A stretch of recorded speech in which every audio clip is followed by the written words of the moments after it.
Sterling and Tuka, two best friends who are inseparable.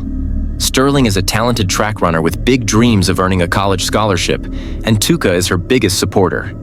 The two of them are always together, whether they're training, joking around, or just hanging out. Tuka is the kind of friend who pushes Sterling to be her best, reminding her to focus on her running and cut her time for the upcoming track invitational. This race is a big deal. Recruiters are coming, and it could change Sterling's life forever. But Tuka isn't just about track. She's also the kind of friend who brings laughter and energy to every moment. Their bond is strong, and it feels like nothing could ever break it. But then, tragedy strikes. Tuka is killed in a hit-and-run accident, and Sterling's world is shattered. The person who was her rock, her motivation, her everything, is gone. Sterling is left feeling lost, guilty, and angry. She blames herself for not staying with Tuka that night, for not being there when it mattered most. The weight of her grief is overwhelming, and it feels like she'll never be able to move on. Here's where things take a supernatural turn. Tuka's death isn't the end of her story. Her spirit is stuck in this strange, in-between place, unable to move on. And the only person who can hear her? Sterling. But there's a catch. Sterling can only hear Tuka when she's running. It's like Tuka's spirit is tied to Sterling's passion for track, and it's through running that they can still connect. This twist adds a layer of mystery and emotion to the story, as Sterling struggles to come to terms with Tuka's death, while also trying to figure out why she can still hear her.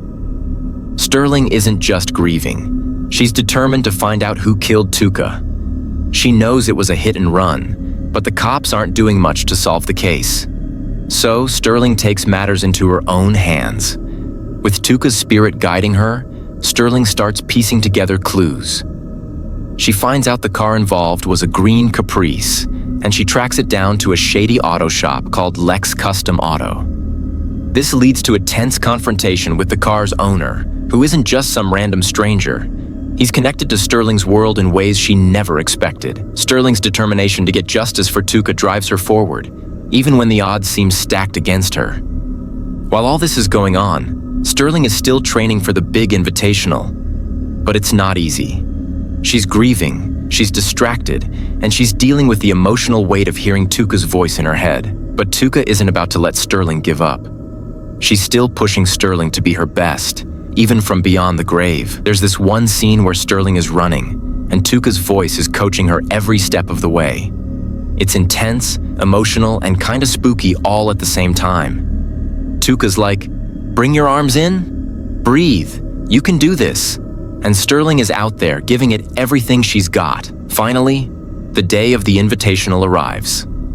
This is it, the moment Sterling's been training for. But it's not just about winning anymore. It's about proving to herself, to Tuka, and to everyone watching that she's stronger than her pain. The race is intense, with Sterling pushing herself harder than ever before.